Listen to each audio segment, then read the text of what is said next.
Alouette, les infos. Le point sur l'actualité, Nicolas Mézil. Bonjour Nicolas. Bonjour Nico, bonjour à tous. Et une ancienne ministre de la Santé convoquée devant la justice. Agnès Buzyn va être entendue par la Cour de justice de la République ce matin dans le cadre de l'enquête sur la gestion gouvernementale de l'épidémie de Covid. Elle risque une mise en examen pour ne pas avoir pris suffisamment de mesures contre la propagation du coronavirus. L'ex-président du conseil départemental de Vendée, Yves Auvinet, hospitalisé dans un état grave. Une information de nos confrères du quotidien Ouest-France. L'ancien élu âgé de 67 ans a été victime d'une rupture d'anévrisme il y a une semaine et se trouve toujours en soins intensifs à l'hôpital de La Roche-sur-Yon. L'abandon de l'élargissement de l'A11 à Angers, le concessionnaire autoroutier Vinci laisse tomber son projet d'un contournement nord à 6 voies. Le président de l'Agglo, Christophe Béchu, avait demandé un moratoire auprès du ministère de l'écologie et au printemps 2020, l'autorité environnementale avait rendu un rapport pointant l'absence de prise en compte des impacts écologiques du projet.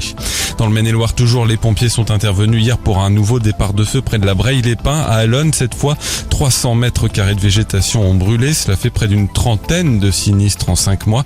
Pour le commandant Blondron, le patron de la compagnie de gendarmerie de Saumur, cela ne fait guère de doute. Il y a un ou des incendiaires. Nous aboutirons, dit-il. Une trentaine de gendarmes sont mobilisés chaque jour sur le terrain, mais c'est une enquête difficile. Nous l'écoutons.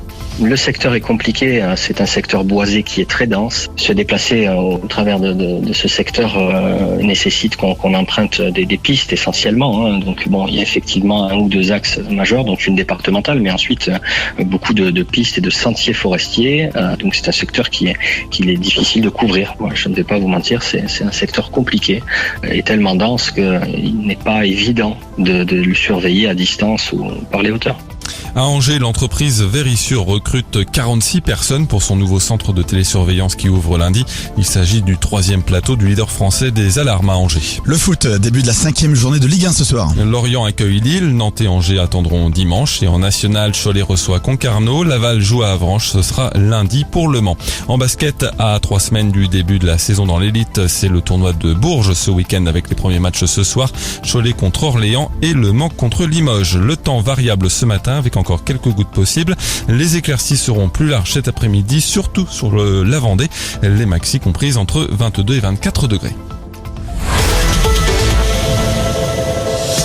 Alouette. Le 6-10. Le 6-10. De Nico et Julie. Et vous... Pardon, excuse-moi.